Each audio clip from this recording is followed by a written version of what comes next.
السلام علیکم حسن صاحب۔ وعلیکم السلام۔ جی حسن صاحب، میرا آپ سے سوال دو حصوں پر مشتمل ہوگا۔ ایک تو آپ نے جو غدیر خم کے متعلق گامدی صاحب سے گفتگو کی ہے، اور دوسرا حصہ امیر معاویہ اور سیدنا علی کے متعلق ایک تفصیلی سیریز، ان کے مابین جو اختلاف ہوا ان کے متعلق تفصیلی سیریز پر ہے۔ تو پہلے حصے کا میں سوال رکھ دیتا ہوں۔ غدیر خم کے واقعے میں جو شرح بیان کی گامدی صاحب نے، آپ کی جو ان سے گفتگو ہوئی ہے، اس میں یہ بات تو سمجھ میں آ گئی کہ سورہ احزاب، سورہ ہود، سورہ قصص، ان کی روشنی میں ازواج مطہرات حقیقی اور دائمی اہل بیت، اس میں تو کوئی شک نہیں۔ اب جب صحیح مسلم سے غدیر خم کا پورا واقعہ بیان کیا جا رہا ہے، اس میں من کنتم مولا ہو فہذا علی مولا ہو، یہ واقعہ الگ سے بیان کیا جا رہا ہے، یعنی اس صحیح مسلم کی اس روایت کا تو حصہ نہیں ہے، لیکن مثلاً وہ مستدرک للحاکم یا سنن نسائی الکبریٰ اور مسند احمد میں وہ ایک لونڈی کے واقعے کے طور پر آیا ہے، جو سیدنا علی کے متعلق من کنتم مولا ہو فہذا علی مولا ہو کا معاملہ ہے۔ اسے گامدی صاحب نے بالکل الگ سے بیان کیا۔ اب ناقدین کا اعتراض یہ ہے کہ ہمیں صحیح سند کے ساتھ متعدد روایات ایسی ملتی ہیں جو غدیر خم کے ہی موقع پر یہ من کنتم مولا ہو فہذا علی مولا ہو کا واقعہ پیش آیا۔ مسند احمد میں وہ روایت ہے، حاکم میں وہ روایت ہے، انفیکٹ ابن حجر اسقلانی کی جو کتاب ہے مطالب العالیہ، اس میں بڑی تفصیل کے ساتھ یہ روایت ہے۔ معجم الکبیر طبرانی ہو گیا، حافظ زبیر علی زئی نے تمام اس کے طرق نقل کیے ہیں اپنے مقالات میں۔ تو اس میں سوال یہ پیدا ہوتا ہے کہ اس گفتگو میں یہ حصہ بیان، یہ چیز بیان کیوں نہیں کی گئی؟ کی وجہ ہے کہ الگ سے بھی یہ واقعہ پیش آیا جس میں من کنتم مولا ہو فہذا علی مولا ہو یہ کہنا پڑا آپ صلی اللہ علیہ وسلم کو علی رضی اللہ تعالیٰ عنہ کے لیے، لیکن یہ پھر سے غدیر خم کے موقع پر بھی یہ چیز پیش آئی ہے، اور یہ ہوتا ہے، اس میں کوئی چیز ایسی بعید نہیں ہے۔ ایک معاملہ متعدد دفعہ ہو سکتا ہے اور متعدد دفعہ کوئی ایک کلمہ ریپیٹ کیا جا سکتا ہے، تو یہ چیز ادھر ذکر کیوں نہیں کیا گیا، اسے بالکل سکپ کیوں کیا گیا؟ جی دیکھیے، اس میں ایک چیز بطور طالب علم کے میں گوش گزار کرنا چاہتا ہوں، وہ علم حدیث کے حوالے سے ہے۔ اگر آپ حدیثوں کا مطالعہ کریں تو آپ کو بے شمار اس طرح کی مثالیں سامنے آ جائیں گی جہاں پر جو راوی حضرات ہیں وہ کسی موقع کی ادنیٰ مماثلت تلاش کرتے ہوئے ایک جگہ کی بات دوسری جگہ نقل کر دیتے ہیں۔ اس کا میں نے خود تجربہ کیا حدیث پہ کام کرتے ہوئے، اور جب لوگ اس کی تحلیل کرتے ہیں، اس کے اندر اتر کے معاملے کو دیکھتے ہیں، تو یہ بات بالکل دو اور دو چار کی طرح بسا اوقات واضح ہو جاتی ہے، بسا اوقات واضح نہیں ہوتی۔ جہاں پر واضح ہو جاتی ہے وہاں پر آپ کو یہ سبق ملتا ہے کہ یہ معاملہ کس طریقے سے ہو رہا ہو۔ تو میں آپ کو ایک مثال پیش کرتا ہوں۔ ذخیرہ حدیث کے اندر جو سب سے نمایاں اور قوی روایت ہے، جس کے راویوں میں اتنے بڑے بڑے صحابہ، اتنی بڑی تعداد اس کو نقل کر رہی ہے، سینکڑوں کی تعداد میں اس کے طرق ہیں، وہ ہے حدیث جبریل۔ آپ نے سنی ہوگی کہ رسول اللہ صلی اللہ علیہ وسلم کی مجلس میں جبریل امین تشریف لائے ہیں، اور تشریف لانے کے بعد کچھ سوال و جواب آپ سے ہوئے ہیں۔ ان روایات پر جب ہم نے کام کیا تو سینکڑوں کی تعداد میں روایات ہیں، سب جگہ پر ایک ہی بات بیان ہو رہی ہے کہ وہ جو شخص آیا تھا وہاں پر اس کو کوئی بھی نہیں پہچانتا تھا، کوئی جانتا نہیں تھا وہ کون شخص ہے، یعنی وہ کوئی ان کے قبیلے یا ان کی جان پہچان کا آدمی نہیں تھا۔ ہر شخص ہی کہتا ہے، مطلب آپ اس کے جو طرق ہیں وہ کوئی 400-500 سے زیادہ ہیں، تو کسی جگہ پر یہ چیز سرے سے نقل ہی نہیں ہو رہی کہ وہ آدمی کون تھا۔ ایک ایسا طریق سامنے آیا کام کرتے ہوئے میرے، کہ جس میں ایک صحابی کی نسبت سے راوی بیان کرتے ہیں کہ جب جبریل اس مجلس سے اٹھ کر گئے تو انہوں نے تبصرہ کیا کہ یہ جبریل تو دہیہ قلبی کی صورت میں یہاں پر آئے تھے۔ ٹھیک ہے نا؟ اب ایک طالب علم کے ذہن میں سوال پیدا ہوتا ہے کہ یار ایک واقعہ ہے، سینکڑوں لوگ نقل کر رہے ہیں، کوئی دوسرا آدمی یہ کہنا تو کجا کہ اس کی نسبت کسی سے، سب یہ کہہ رہے ہیں کہ ہم تو اس کو جانتے تک نہیں تھے، یہ ایک شخص کیسے کہہ رہا ہے کہ یہ دہیہ قلبی کی صورت میں آئے تھے اور باقی لوگ کیوں اس سے انجان رہ گئے؟ عقلی سوال پیدا ہوتا ہے نا۔ تو اس سوال کی دو طریقے ہیں جاننے کے۔ ایک طریقہ ہے جو ہمارے ہاں ان لوگوں کا ہوتا ہے جن کا ذہن ریاضیاتی ذہن ہوتا ہے، جو تجزیہ و تحلیل کی صلاحیت نہیں رکھتے، اور میں کسی کا نام نہیں لینا چاہتا، لیکن ہمارے ہاں جو مناہج ڈیولپ ہو گئے ہیں اس میں جو اہل حدیث منہج ہے، جو چیزوں کو ظاہریت پہ قبول کرتا ہے، تو اس میں سے آپ کیا اخذ کریں گے؟ آپ کہیں گے کہ یہ جبریل آئے تھے، ایک روایت میں آ گیا دہیہ قلبی کی صورت میں تھے، گویا جبریل دہیہ قلبی کی صورت میں آئے تھے، روایت میں تو آ گیا۔ اگر روایت میں آ گیا، اسی واقعے سے نقل ہوا ہے، تو آ تو یہ نا روایت میں لکھا ہوا تو ہے تو ایک طریقہ یہ ہے. دوسرا طریقہ کیا ہوتا ہے؟ تجزیے کا، تحلیل کا، ان عقلی الجھنوں کو سلجھانے کا کہ بھائی جب یہ 300 لوگ یہ بات نہیں کر رہے تو ایک آدمی نے کیسے کیا. تو میں صرف آپ کو بتانا یہ چاہتا ہوں کہ میں نے اس پر تحقیق کی، تجزیہ کیا. ان باقی جتنی روایات تھیں اس میں وہ راوی موجود نہیں تھا جو راوی اس روایت میں موجود تھا، جو دہیہ قلبی کی شبیہ صورت جبریل سے ملا رہا تھا. اس راوی کے اوپر جب ہم نے تحقیق کی تو معلوم ہوا کہ یہی راوی ہے جو ایک دوسرے موقع پر، دوسری جگہ پر سیدہ عائشہ کی نسبت سے ایک روایت نقل کر رہا ہے. وہ روایت کیا ہے؟ اس کا اس روایت سے کوئی تعلق نہیں ہے. وہ روایت کیا ہے؟ وہ روایت یہ ہے کہ رسول اللہ صلی اللہ علیہ وسلم جس وقت واپس آئے ہیں اور آپ کو یہ حکم ہوا ہے کہ اب آپ نے ایک دوسرے یہود کے قبیلے کی طرف جانا ہے، اسلحہ نہیں رکھنا، اس موقع پہ جبریل بنفس نفیس تشریف لائے ہیں. آپ اسلحہ رکھ رہے تھے اور آپ کو گھر میں آ کر انہوں نے بتایا کہ اسلحہ نہ رکھیں، ذمہ داری پوری نہیں ہوئی، اگلے مارکر اگلے محاذ پہ جانا ہے. تو اب یہ جبریل علیہ السلام کا تشریف لائے اور آپ سے صلی اللہ علیہ وسلم سے ان کا مکالمہ ہو اور وہ چلے گئے. سیدہ عائشہ اندر موجود ہیں حجرے میں. انہوں نے ایک کونے سے دیکھا ہے کہ رسول اللہ صلی اللہ علیہ وسلم سے کوئی گفتگو کر رہا ہے. تو رسول اللہ صلی اللہ علیہ وسلم جب اندر آئے حجرے میں تو انہوں نے، سیدہ عائشہ نے پوچھا کہ یہ کون تھے؟ تو انہوں نے کہا کہ یہ جبریل، یہ حکم نامہ لے کر آئے تھے. تو انہوں نے کہا میں نے جب دیکھا، سیدہ عائشہ کہتی ہے جب میں نے جب دیکھا تو مجھے لگا کہ شاید آپ دہیہ قلبی سے گفتگو کر رہے ہیں. اب آپ یہ دیکھیے کہ سیدہ عائشہ کا ایک رجحان ہو سکتا ہے دہیہ قلبی لمبے قد کے ہوں، جبریل امین بھی لمبے قد کی انسان کی صورت میں آئے ہوں، تو پیچھے سے دیکھ کر جو ہمارے ذہن میں تصویر ہوتی ہے کسی شخص کی، وہ تاثر بیان کر دیا سیدہ عائشہ نے رسول اللہ صلی اللہ علیہ وسلم سے. اب راوی نے اس کو نقل کیا ہے اس روایت میں کہ سیدہ عائشہ نے فرمایا کہ جبریل کو جب رسول اللہ سے ملاقات ہوئی تو غالباً دہیہ قلبی کی صورت مجھے لگ رہی تھی. تو اب ایک تصور پیدا ہوا راوی کے ذہن میں کہ دہیہ قلبی اور جبریل کی تصویر ملتی جلتی ہونی چاہیے کیونکہ سیدہ عائشہ کو تو خدشہ پیدا ہوا نا.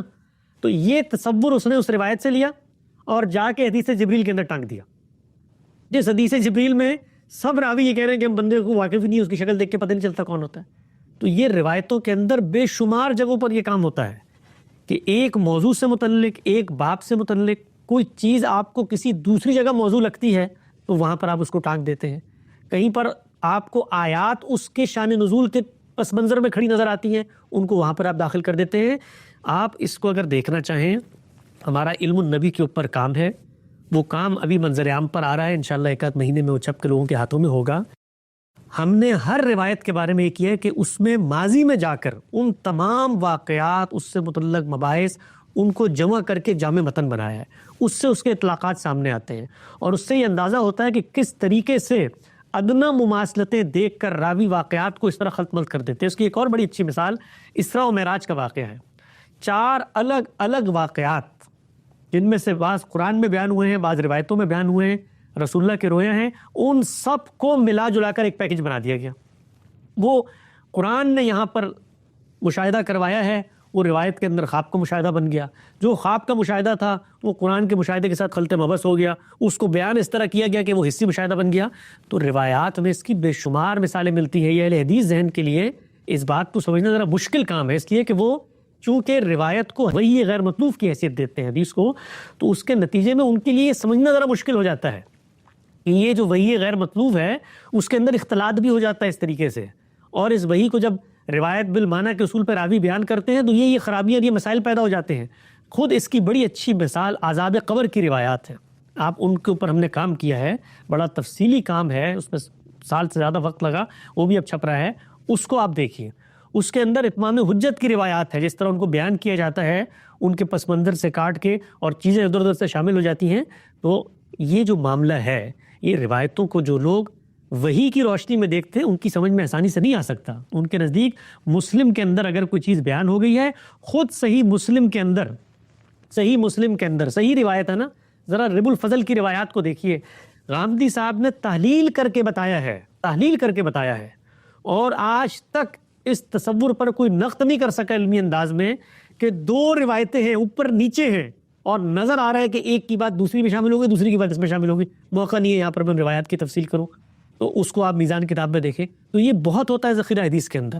تو مثال کے طور پہ اگر یہ معلوم ہو گیا کہ اللہ کے پیغمبر نے من کنت مولا فعلی مولا کہا ہے، اور اس کا پس منظر یہ ہے کہ آپ نے ایک سرکاری کام کے لیے ان کو بھیجا جس میں ایک تنازع پیدا ہو گیا مال غنیمت کی تقسیم میں، اس میں لوگوں نے آپ پر مختلف الزامات لگائے, آپ کی کریکٹر اسیسینیشن بھی اس زمانے میں ہوئی ہوگی, 10 اور محرکات بھی ہوتے ہیں. پیغمبر کو محسوس ہوا, اس نے ایک موقع پہ تبصرہ کر کے بتایا کہ بھائی اس کے پیچھے پڑ گئے ہو تم, میں نے اس کو بھیجا تھا, تو اگر اس پر اعتراض کرنا تو مجھ پہ اعتراض کرو, میری اتھارٹی کو لے کر یہ وہاں گیا تھا, فیصلہ کر کے آیا, میں ذمہ دار ہوں, میں جواب دہ ہوں, تو اگر مجھے مانتے ہو تو پھر اس کو بھی مانو. تو یہ پس منظر ہے. آپ یہ کہیں کہ چونکہ ایک روایت میں یہ مطلق بات بھی آ گئی ہے, لہٰذا میں اس پورے پس منظر کو جو کہ میرے سامنے خود دریافت ہو کے آ گیا ہے اس کی روشنی میں دیکھنے کے بجائے میں اس سے ایک پورا کا پورا فلسفہ دین نکال لوں کہ اللہ کے پیغمبر اپنی رخصت ہونے سے پہلے ایک شخص کو اپنی نیابت کی جگہ پر چھوڑ کے جا رہے ہیں. بھائی کسی اصول پر چھوڑ کے جائیں گے نا, وہ اصول یا علم و عقل کا ہوگا یا دین کا ہوگا, تو ذرا وہ اصول بتا دیں. قرآن مجید کہتا ہے امرہم شورا بینہم, تو شورائیت کا اجتماع ہو گیا تھا سیدنا علی پر جس کا فیصلہ کر کے جا رہے ہیں. دوسری طرف اللہ کے پیغمبر اپنی نسبت سے بتا رہے ہیں الائمۃ من قریش, اور ان کے لوگ جو ہے قیادت انہی کے پاس ہوگی, زعماء قریش فیصلہ کرتے ہیں, لوگ ان پر اعتماد کرتے ہیں. تو یہ باہم متضاد باتیں رسول اللہ کیوں فرما رہے ہیں بھائی؟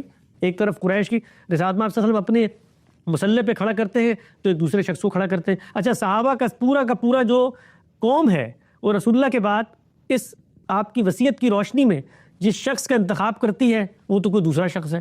تو ان سب کو رسول اللہ صلی اللہ علیہ وسلم نے یہ بات نہیں بیان کی تھی کہ بھائی میں اپنے بعد یہ فیصلہ کر کے, تو وہ اگر متفرق روایت میں آنے سے قابل قبول ہو جاتا ہے تو ہمارے نزدیک وہ بھی نہیں ہوتا. اس کے لیے بھی اس کی کوئی اصل چاہیے, وہ اصل یہ علم و اخلاق میں ہوگی یا پھر قرآن مجید میں ہوگی. تو یہ سب باتیں اہل حدیث ذہن کے لیے سمجھنا مشکل ہے, اس لیے کہ پہلے ان کو حدیث کو تاریخ ماننا پڑے گا. جب وہ حدیث کو تاریخ مانیں گے تو ان تاریخی الجھنوں میں جو مسائل پیدا ہوتے ہیں ان کو وہ سمجھنے میں دوسروں کے زاویہ نظر کو اس روشنی سے دیکھیں گے, ان کو منوانا بہت مشکل کام ہے. حسن صاحب یہاں ایک فالو اپ سوال میں کروں کہ یہ جو صحیح یہ بات مضمون طور پر دیکھا جاتا ہے پس منظر متعین ہونا چاہیے, تو صحیح مسلم کی جو روایت کی پیش کی گئی تھی غدیر خم کا واقعہ اس کی تشریح میں اور بتایا گیا تھا کہ دیکھو من کنت مولا ہوں فہذا علی مولا ہوں کا واقعہ اس سے متعلق نہیں ہے, اس کا الگ پس منظر ہے. لیکن اگر ہم وہ روایت جو کاملی آپ نے پیش کیا وہ بھی اگر ہم دیکھیں کہ آخری میں تابعی جو ہے زید بن ارقم سے یہ سوال کر رہا ہے, اعتراض کر رہا ہے کہ کیا ازواج مطہرات اہل بیت میں شامل نہیں ہیں, تو یہ چیز اس طرف اشارہ تو کر رہی ہے نا کہ کوئی ایسی بات ضرور ہوئی. دیکھیے یہ جو سارے واقعات ہیں یہ وہاں پر کوئی کتابوں کی صورت میں لکھے نہیں جا رہے الگ الگ, یہ سارے واقعات پس منظر میں ہوتے ہیں, پوچھنے والوں کے ترددات پس منظر میں ہوتے ہیں. سیدنا علی کے بارے میں جو دوسری جگہ پر تنازع سامنے آیا ہے وہ صحابہ کی جماعت کے اندر کا تنازع ہے نا, ان کے اعتراضات تھے ان کے اوپر, وہ اعتراضات پس منظر میں موجود ہوں گے. وہ ایک دوسرے موقع کے اوپر ایک دوسرا شخص ان اعتراضات کو پس منظر میں رکھ کے کچھ سوال کر سکتا ہے کہ اہل بیت میں یہ لوگ شامل ہیں. وہ دوسرا شخص اگر اس رجحان سے متفق نہیں ہے تو توسعاً اس کا اطلاق کر کے رسالت پاک صلی اللہ علیہ وسلم کے خانوادے میں اس کو شامل کیا جا سکتا ہے. یہ سب کچھ فطری چیزیں ہیں, اس میں کوئی اختلاف کی بات نہیں ہے. سوال صرف وہاں پیدا ہوتا ہے کہ بھائی آپ اس سے ثابت کیا کرنا چاہتے ہیں, ثابت کیا کرنا مقصود ہے من کنت مولا سے. ثابت حسن صاحب یہ کرنا مقصود ہے کہ گاندھی صاحب جو فرما رہے ہیں کہ اس غدیر خم میں اہل بیت کا جو ذکر آیا ہے تو خالصتاً ازواج مطہرات کے متعلق وصیت کر کے نہیں گئے ہیں, اس میں مولا علی کا بھی ذکر ہے اور آل علی, آل عقیل, آل جعفر ان کا بھی سب ذکر ہے اس میں. تو ایسا نہیں, اس میں ازواج مطہرات تو شامل ہیں ہی, اس سے کوئی انکار نہیں کر رہا ہے, لیکن آپ انہیں ایکسکلوڈ نہ کرتے ہیں نا. حضرت علی کا ذکر اس میں ہو رہا ہے. ازواج مطہرات کو شامل کرنے کی جو بنیاد ہے وہ تو قرآن مجید سے ہم نے ثابت کی کہ اللہ تعالیٰ کے میں بات پوری کر لوں. یہ بات کہ اللہ کے پیغمبر آپ اگر اس روایت کے اندر یہ چیز شامل کرتے ہیں کہ خود رسول اللہ صلی اللہ علیہ وسلم نے اس موقع پر توسعاً, آپ کو روایات سے یہ چیز نظر آتی ہے, توسعاً اہل بیت میں ان لوگوں کو بھی شامل کر لیا جو زید بن ارقم کی روایت میں آتے ہیں. مجھے کیا اعتراض ہے, اس کے اوپر بھی کر لیا ہوگا, کر لیں, کیا اعتراض کی بات ہے؟ کوئی اعتراض کی بات نہیں ہے. ہم نے تو لفظ کے بارے میں پہلے یہ بتایا کہ اہل بیت کے لفظ کا حقیقی اطلاق کس پہ ہوتا ہے. توسعاً اطلاق کرنا چاہیں, توسعاً اطلاق تو آپ گھر کے ملازمین تک پہ کرتے ہیں, یہاں تو پھر خونی رشتے موجود ہیں. اچھا کسی اور موقع پر کل کوئی روایت مخطوطے کی صورت میں سامنے آ جائے, اس میں رسالت مآب صلی اللہ علیہ وسلم فرمائیں کہ میں اپنے اہل بیت اور ان کا نام لے کر بتا دیں الگ سے, وہ روایت ثابت بھی ہو جائے, وہ چیزیں آ بھی جائیں, تب بھی علمی عقلی لحاظ سے کوئی اس پہ اعتراض نہیں ہوتا. تو ہم نے جو بات بیان کی ہے من کنت مولا فلی مولا کے جو الفاظ ہیں, یہ لفظ الفاظ یہ دوسری جگہ پر پورا اپنا مدعا مفہوم اپنے سیاق کے ساتھ رکھتے ہیں. یہ روایتوں میں ہوتا ہے ادھر کی ادھر, ادھر کی ادھر ہو جاتی ہے. زید بن ارقم کا جو تبصرہ ہے وہ حدیث کا حصہ نہیں ہے, یہ بات یاد رکھیں آپ, وہ حدیث کا حصہ نہیں ہے, وہ ایک صحابی کا اطلاق ہے. تو صحابی نے اس موقع پر سوال کرنے والے کی رعایت سے ہو سکتا ہے اس کے ذہن میں بوز علی موجود ہو, ہو سکتا ہے اس سے پہلے جو میں نے ابھی گفتگو کی ہے روایت میں یہ سب کچھ نہیں آ رہا ہوتا، ہو سکتا ہے وہ شخص ان میں شامل ہو جس نے مثال کے طور پہ سارا پروپیگنڈا کیا تھا، تو وہ اس کو نصیحت کر لیں گے، وہ اس کو بات کر لیں گے. تو یہ بس اتنی سی بات ہے. باقی اس میں جو شامل کر کے پورے کے پورے تصورات برآمد کیے جاتے ہیں اس کے بارے میں ہم توجہ دلاتے ہیں کہ وہ اس طرح سے کہ روایت میں وہاں بھی ذکر آ گیا من کنت مولا کا، یہاں بھی ذکر آ گیا، لہٰذا اس سے اہل بیت کے لفظ میں عربیت کی روح سے آپ شامل کر لیں گے. وہاں بھی اگر ذکر آیا تو توسن شامل ہو سکتے ہیں، اور دونوں رجحانات ہو سکتے ہیں کہ وہاں ذکر آیا ہے یا ذکر لایا گیا ہے. یہ دونوں رجحانات ہو سکتے ہیں. تاریخ کے باب میں، حدیث کے بعد میں اس طرح کی باتیں اتنی قطعیت سے نہیں کرنی چاہیے. ٹھیک ٹھیک. ایک مختصر سا دوسرے حصے کے متعلق سوال کروں گا، بالکل مختصر. یہ قتل عمار کے متعلق جو روایت ہے کہ عمار کو باغی جماعت قتل کرے گی، کسی ویڈیو میں گاندھی صاحب نے یہ فرمایا تھا کہ اس کا مصداق جو ہے حضرت عثمان کے خلاف جو بلوائی ہیں وہ بنتے ہیں. تو یہ بات سمجھ میں نہیں آئی تھی، کیونکہ ہمیں روایات میں تو ملتا ہے کہ قتل عمار کے بعد امیر معاویہ اور عمرو بن العاص کے بیچ مکالمہ ہوا کہ عمار قتل ہو گئے ہیں. اس میں امیر معاویہ نے ڈانٹا کہ علی لائے تھے انہیں اس جنگ میں، تو وہ اس کے ذمہ دار ہیں قتل ہونے کے. تو یہاں تو یہ جو صحابہ جو انوالوڈ ہیں وہ تو سمجھ رہے ہیں کہ ہم سے ہی قتل ہوا ہے، ہمارے لشکر سے ہی قتل ہوا ہے. ابو الغادیہ کا نام بھی آ گیا ہے، وہ صحابی جن کے ذریعے قتل ہوا ہے وہ بھی روتے تھے.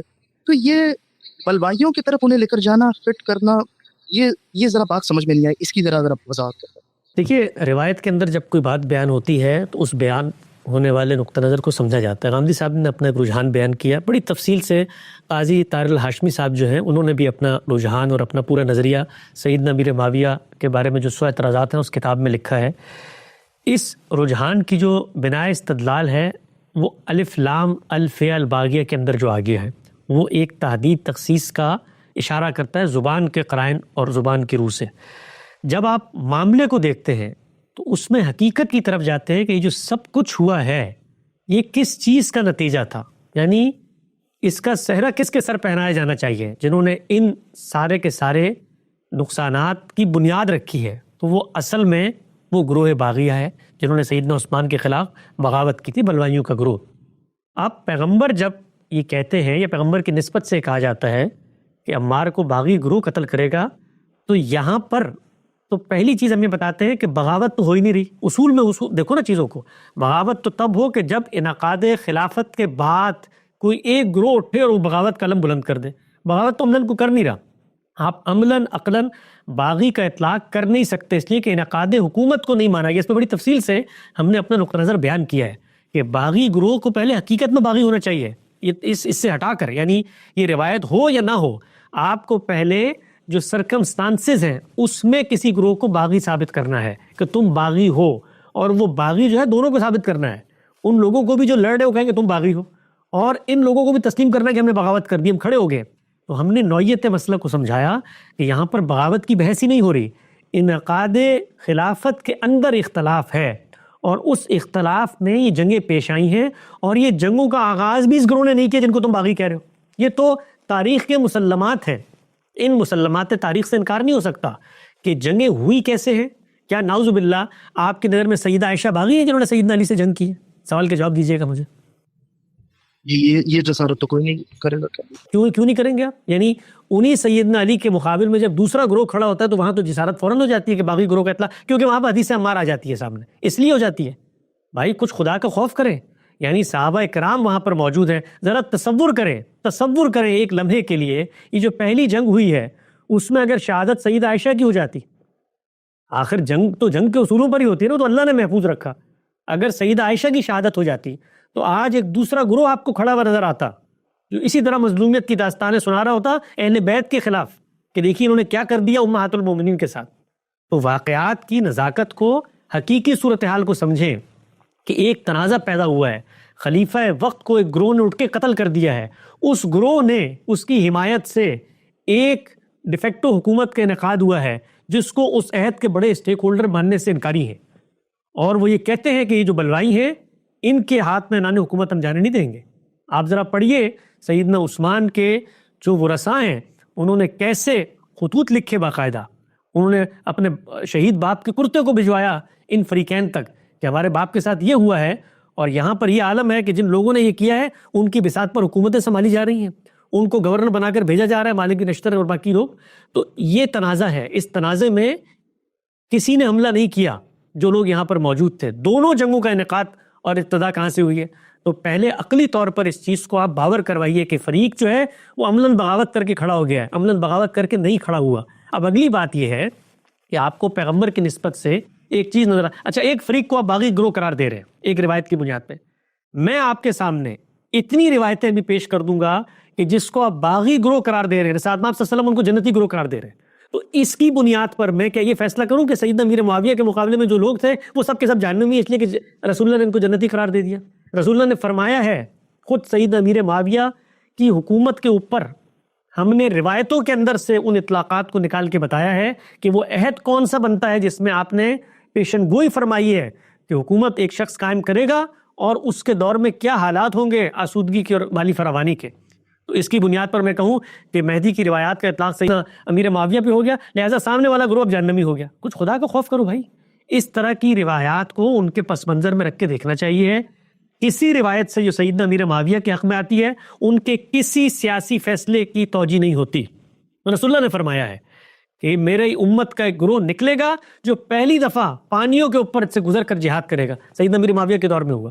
تو اب میں بتاؤں کہ رسول اللہ کی پیشن گوئیوں کے نتیجے میں جہاد ہوئے تھے، لہٰذا ساری لڑائیاں جو تنازعات میں ہوئی وہ اس کو الہیاتی اور تکوینی تائید حاصل ہو گئی ہے، اس طرح نہیں ہوتا۔ تو اب روایت میں اگر کوئی بات آئی ہے تو حقیقت پر رکھ کے سمجھی جائے گی۔ وہ حقیقت کیا ہے کہ کس بنا پر یہ سب کی سب جنگیں شروع ہوئی ہیں، حقیقی مجرم کون ہے؟ حقیقی مجرم وہ بلوائی ہیں جنہوں نے بنیادیں رکھی ہیں اور ان بلوائیوں کی وجہ سے یہ جنگیں ہوئی ہیں، وہ ہے فیع باغیہ اس پر، وہ اقراری مجرم ہے بغاوت کے۔ وہ کہتے ہیں ہم نے بغاوت کی ہے، آؤ لڑو ہمارے ساتھ۔ خلیفہ مسلم کو قتل کر دیا انہوں نے، اس کی جگہ وہ کھڑے ہو گئے ہیں، مسجد نبوی پہ قبضہ کر لیا ہے، یہ سب کام انہوں نے کیا۔ تو ایک گروہ جو بغاوت کا دائی ہے، بغاوت کے جرم کو قبول کرتا ہے، عملاً بغاوت کر چکا ہے، اس کی بغاوت کے نتیجے میں ساری کشت و خون کا بازار گرم ہوا ہے، تو روایت کا جو صحیح مصداق ہے وہ تو اس گروہ پر اطلاق کی صورت میں سامنے آتا ہے۔ لیکن چونکہ ہمارے ہاں پرابلم یہ نہیں ہے بھائی کہ اس معاملے میں باغی گروہ کو، پرابلم یہ ہے کہ ایک گروہ کے بارے میں رسول اللہ فیصلہ کر کے چلے گئے تھے، لہٰذا جو بھی گروہ اٹھے گا اس کے مقابلے میں اس کے اوپر آپ نے کوئی نہ کوئی حکم کا اطلاق کرنا ہے۔ تو یہ حدیث عمار مل گئی، یہ نہ ملے اگر حدیث عمار تو کیا کریں گے؟ تو پھر آپ باقی جگہوں سے اطلاق کریں گے۔ یہ دیکھیے یہ تو اہل تشیع جو ہیں ان کے پورے مکتبہ فکر کی بنیاد حدیث عمار کے اوپر ہے، اور وہی ان کی تصور کی بنیاد تو نظریہ امامت کے اوپر ہے۔ تو اس نظریہ امامت میں جب امام کے خلاف کوئی کھڑا ہو جاتا ہے تو وہ باغی بنتا ہے، اس کا تو ایمان باقی نہیں رہتا۔ یہاں تو پھر ہم توجیہات کر کے کہتے ہیں کہ چلو ہم باغی کہنے کے باوجود کہتے ہیں کہ جی یہ قیامت کے دن اللہ تعالیٰ ان کا فیصلہ کرے گا، جہنم میں نہیں جائیں گے۔ وہ ذرا دوسری جگہ پر کھڑے ہوں، وہ کافر کا لفظ اختیار کر لیتے ہیں کہ یہ انکار کرنے والے ہیں، غاصب کا لفظ اختیار کر لیتے ہیں، اس کی بنیاد حدیث عمار نہیں ہوتی۔ تو یہ سیاسی تنازعات جس وقت دینی روایات کا سہارا لیتے ہیں تو اس کے بعد اس طرح کے اطلاقات ہوتے ہیں۔ آپ نے ذکر کیا سیدنا امیر معاویہ نے کیا بات کی ہے، انہوں نے کہا بھائی لوگوں نے لا کے ڈال دیا ہمارے سامنے، ہم نے جنگ کا آغاز کیا۔